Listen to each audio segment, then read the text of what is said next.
Welcome to session number 3, entitled The Prophets. Let's start by saying our memory books. Genesis through Malachi. Genesis, Exodus, Leviticus, Numbers, Deuteronomy, Joshua, Judges, Ruth, 1st and 2nd Samuel, 1st and 2nd Kings, 1st and 2nd Chronicles, Ezra, Nehemiah, Esther, Job, Psalms, Proverbs, Ecclesiastes, Song of Solomon, Isaiah, Jeremiah, Lamentations, Ezekiel, Daniel, Hosea, Joel, Amos, Obadiah, Jonah, Micah, Nahum, Habakkuk, Zephaniah, Haggai, Zechariah, Malachi. Good job. We'll turn now to the Old Testament timeline. And remember, now we are talking about the prophets. We have gone previously down from Abraham, down through the reign of the kings, the splitting of the nation after Solomon's death, on to where the Babylonian captivity takes place. And last time we ended by going back to the poetry books attributed to David and Solomon. And now we'll continue going chronologically, talking about the prophets. As you can see, the prophets are listed in the middle here, between the kings. The prophets on the right-hand side are those that prophesied to the northern kingdom. Those on the left-hand side prophesied to the southern kingdom. And the prophets that are here in the middle prophesied outside of the nation of Israel. There we show the prophets, and the first prophet we'll be talking about is Isaiah. And so turn to Isaiah chapter 1, and we'll discuss one of the greatest of the prophets. Isaiah was prophesied during this time period. You can see the kings that are listed there that were reigning during his prophecy. He was, as I said, one of the greatest of the prophets, and the theme is salvation of his message. How many chapters are there in Isaiah? Well, there are 66. And how many books in the Bible? 66. And so with Isaiah, you have kind of a miniature version of the Bible itself. We have in chapters 1 through 39 a portion of Isaiah that has kind of an Old Testament tone to it. It's a tone of condemnation, sin, and judgment. But when we get to chapters 40 through 36, which are the last 27 chapters in Isaiah, we see a New Testament tone of consolation, of forgiveness, comfort, and salvation. And so just as there are 39 books in the Old Testament, these first 39 chapters relate to the Old Testament. The last 27 books in the New Testament relate to these last 27 chapters in Isaiah. And so let's look at chapters 1 through 23. These are sermons of judgment against both Jews and Gentiles alike. Within these chapters, we read in chapter 1, verse 18, God says, "Come, let us reason together." Helps remind us that our relationship with God is one that is reasonable. It's not a complete blind leap of faith, but it's based on reasonable things, that God has revealed himself to us, and we can trust what he has revealed to us. In chapter 6, of Isaiah, verses 1 through 5. I'm going to read the first 5 verses, which are some of the most majestic verses in the Old Testament. "In the year that King Uzziah died, I saw the Lord seated on a high and lofty throne, and his robe filled the temple. Seraphim were standing above him. Each one had 6 wings. With 2 he covered his face, with 2 he covered his feet, and with 2 he flew and called to one another, 'Holy, holy, holy is the Lord of hosts. His glory fills the whole earth.' The foundations of the doorway shook at the sound of their voices, and the temple was filled with smoke. And I said, Woe is me, for I am ruined. I am a man of unclean lips, living among a people of unclean lips. And because my eyes have seen the King, the Lord of hosts. This is a majestic picture of Isaiah taken up to heaven and being able to see God's throne room. In chapter 7, verse 14 of Isaiah, the virgin birth of Jesus is prophesied, and it is said that his name would be Emmanuel, meaning God with us. In chapters 24 through 27, we see prophecies of the day of the Lord. And chapter 26, for example, talks about on that day. Chapter 27 starts on that day, talking about prophecies concerning Jesus' return to the earth. In chapters 28 through 39, we see judgments that come from Assyria and Babylon.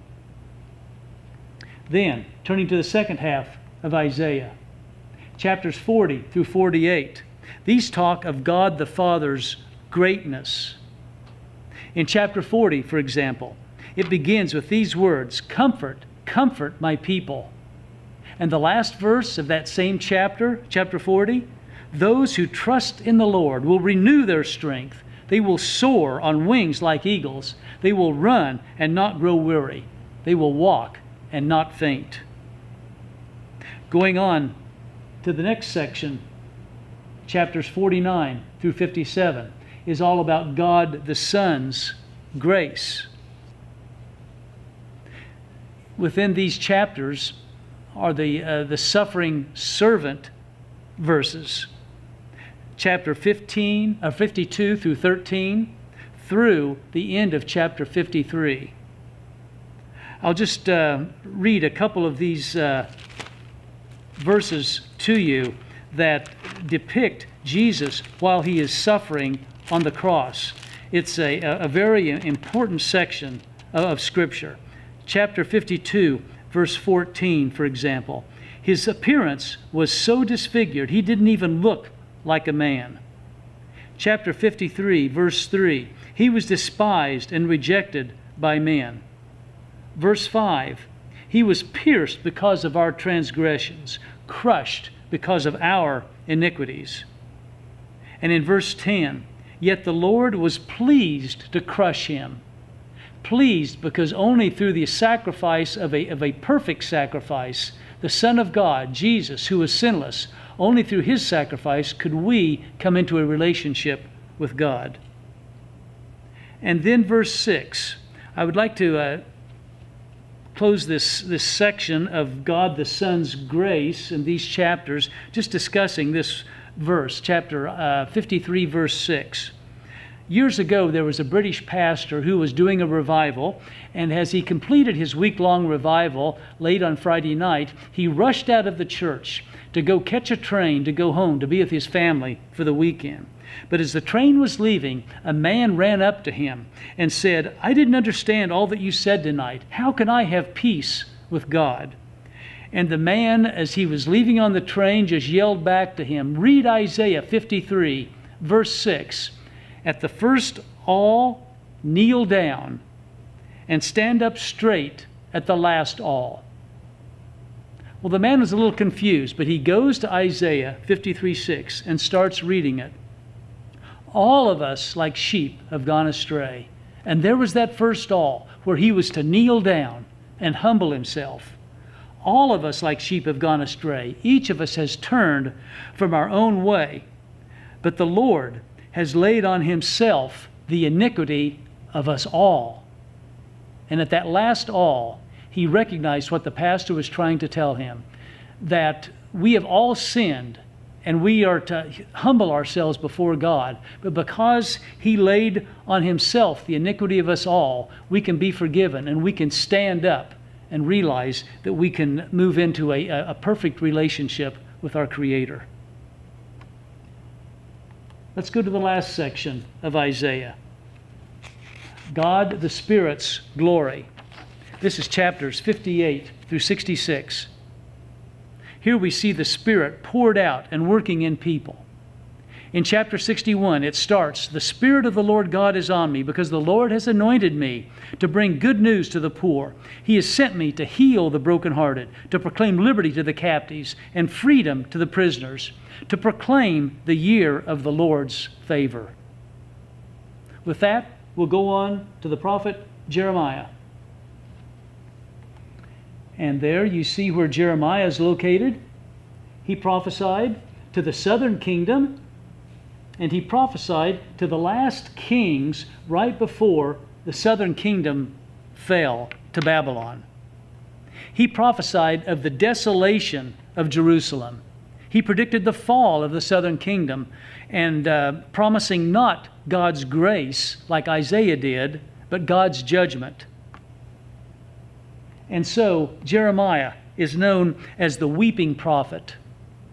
And the word I leave with you there as a theme for Jeremiah is one of desolation. In chapter 1, we have Jeremiah's call. And then in chapters 2 through 45, he prophesies against Judah and Jerusalem. And remember, this is where he is living. These are his own people, and he's prophesying against them. In this section, chapters 2 through 45, we have the story of the potter and the clay. Just like clay in the potter's hand, so are you in my hand, house of Israel. We then come upon Jeremiah 29:10 and his famous prophecy, where Jeremiah is prophesying that even though Jerusalem and Judah will fall to Babylon, they will be taken into captivity for 70 years and then released. That prophecy in Jeremiah 29:10. Going on to the next verse in chapter 29, verse 11. That's the memory verse for today.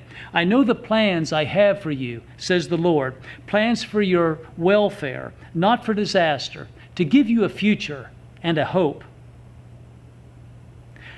In the next session, as we go into the New Testament, the memory verse will be Matthew 6, verse 33.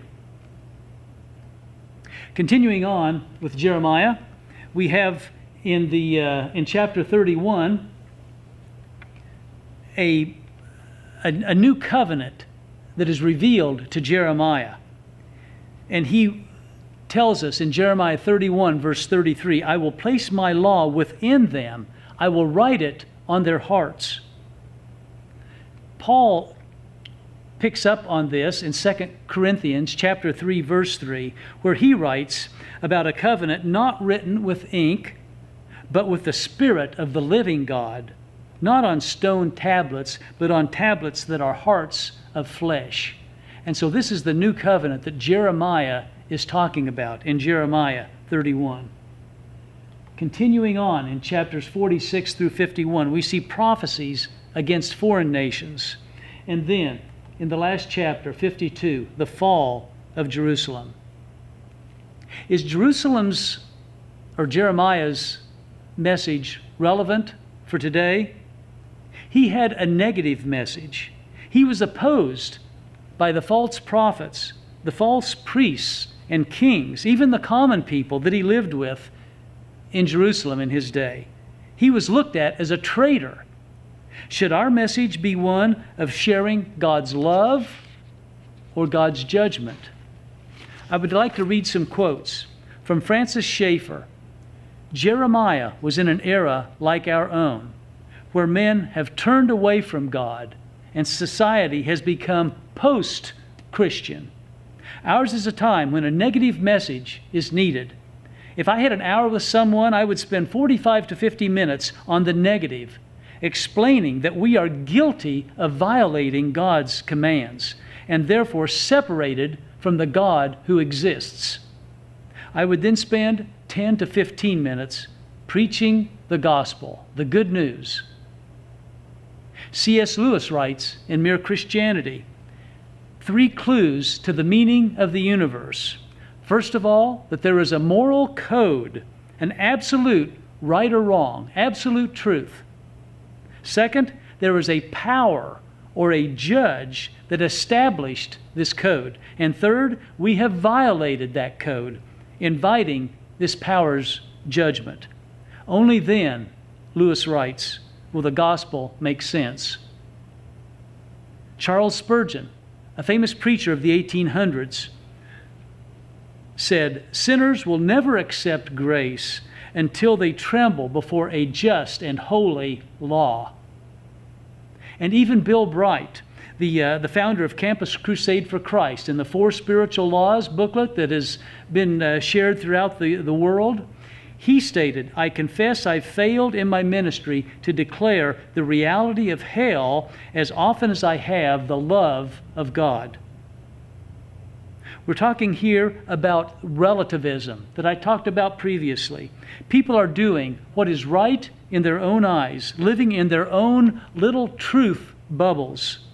It's like driving along on a highway, thinking everything is going great, life is good, all is well, when suddenly they look in their mirror and see lights flashing behind them, and they realize, I've broken the law. This is Jeremiah's message. Their truth bubbles must be popped with the understanding that there is an absolute truth, an absolute right or wrong. And as a culture, we are violating God's standard, just as Israel was in Jeremiah's time, inviting judgment on our nation, just as it came upon the southern kingdom of Judah during Jeremiah's time. That brings us to Lamentations. This also was written by Jeremiah, and so one of the themes is sorrow. But a second theme of Lamentations is hope. This book is written in the form of 5 poems. In the first chapter, or the first poem, it talks about the barrenness of the city. In chapter 2, it talks about a progression of terror as the city is destroyed. And then in chapter 3, we see lament. We see the weeping prophet Jeremiah, that his turmoil over the fall of Jerusalem, it comes to a peak here. If you look at the verses in these chapters, you'll see that chapter 1 had 22 verses, chapter 2 had 22 verses, chapter 3 had 66 verses. There are 22 letters in the Hebrew alphabet. And so Lamentations is written as an acrostic, where the 22 verses in chapter 1 each start with the next successive Hebrew letter in their alphabet. The same in chapter 2. But when we get to chapter 3, to emphasize what is happening, the sorrow that's coming upon Jerusalem, every 3 verses begins with the next successive letter. And so the first 3 verses start with the first letter of the Hebrew alphabet. The next 3 start with the next letter, and so forth through the 22 letters of their alphabet. It is in this section where we start to see a hope, however. In chapter 3, verse 21 and 22, "Yet I have hope. Because of the Lord's faithful love, we do not perish, for his mercies never end. They are new every morning. Great is thy faithfulness." That takes us then onto chapter 4, and the destruction starts to diminish. And then in chapter 5, it diminishes to a whimper. And we can see a prayer of confession and petition in this final chapter. That brings us to Ezekiel. And as you can see, Ezekiel down here is in the middle. He prophesied someplace outside of the nation of Israel. Ezekiel prophesied to the common people while they were deported to Babylon. Living in Babylon, Ezekiel prophesied to the common people while Daniel prophesied to King Nebuchadnezzar and to royalty. And so Ezekiel is telling the people, now that they are in Babylon, what is going to happen next. And so the theme of Ezekiel is one of rebuilding. He is reminding the exiles it was their sins that brought about God's judgment, but assures them of God's presence, his restoration, and his future blessings for them. In chapters 1 through 3, we see Ezekiel's call to be a prophet. And again, we see the throne room of God depicted there like we did in Isaiah chapter 6. In chapters 4 through 24, prophecies against Judah, just like Jeremiah made. Chapters 25 through 32, prophecies against foreign nations. And then in chapters 33 through 39, prophecies of Israel's restoration. This is where we see the dry bones prophecy. Remember in chapter 37, there is a vision that Ezekiel has of dry bones that are laying out in this desert area. But these bones, representing the nation of Israel, come to life. They come back together and flesh is put on them. And this is a picture that Ezekiel is giving to them, showing that they are going to come back to life as a people and be returning to Jerusalem. Also in this section, chapters 38 and 39 talk about the war of Armageddon. That is are much discussed chapters. Going on to the last chapters then, 40 through 48, are prophecies of the millennial kingdom. And they show the building, the rebuilding of the temple. With that, let's go on to Daniel. And the theme of Daniel is one of illumination. It's amazing the prophecies he makes as he interprets dreams and visions that he sees. In chapter 1, we have Daniel that is taken to Babylon, just like Ezekiel was deported to Babylon for 70 years. In chapters 3, we read about the fiery furnace, Shadrach, Meshach, and Abednego. In chapter 4, we have Nebuchadnezzar's tree dream, where he is a tree that is cut down, and he feeds on grass like a cow for 7 years. In chapter 5, we have the fall of the Babylonian Empire to the Persians. And chapter 6, at this point, Daniel is again in a favored place. He is a counselor to the king, but it's the king of Persia. And the king is tricked into making an edict which gets Daniel in trouble, and he ends up in the lion's den. That story in chapter 6. I'd like now to show you, however, a diagram that you can see in your workbook on page 31. And this depicts 3 of the other chapters.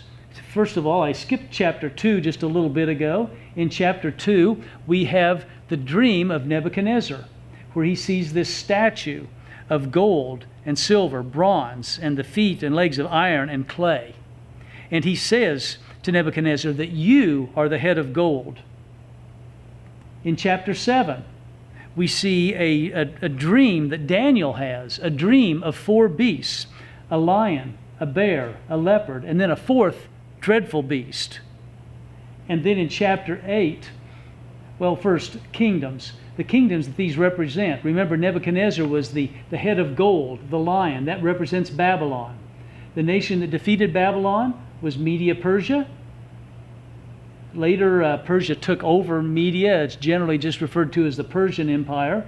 But it is made of represented by the silver and the bear. Greece is the next nation that defeated Persia. They are represented by the bronze and the leopard. And then Rome defeated Greece. They are that 4th dreadful beast. In chapter 8, it gets a little bit more particular, talking about the prophecies of Persia and Greece. Persia is represented or shown to be a ram, and Greece is looked at as a goat in chapter 8. I'd like to read now chapter 9 of Daniel, just one verse, verse 24. Daniel 9, verse 24. It starts off with the words 70 weeks. This is Daniel's 70 weeks prophecy. In the Hebrew, it is actually 70 sevens, or 490. And so Bible scholars consider this to be speaking of a 490-year period of time.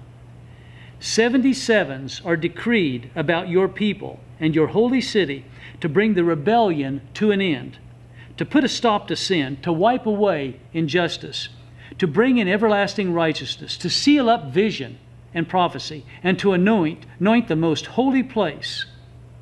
So you can see this is a very far-flung a prophecy of things that are going to happen, all the things that are going to happen that this prophecy talks about in Daniel 9, verses 24 through 27, referred to as the 70 weeks prophecy, a very significant and important prophecy that covers a lot of ground, and it needs to be studied more in detail with a study of just Daniel. But we don't have time to get into that today. But a very important prophecy to understand. In chapters 10 through 12, Daniel ends with prophecies about Israel, not only in the period between the Old and New Testaments, but also future end-time prophecies. Well, this brings us to an end of the major prophets, and in the second half of this session, we will study the minor prophets.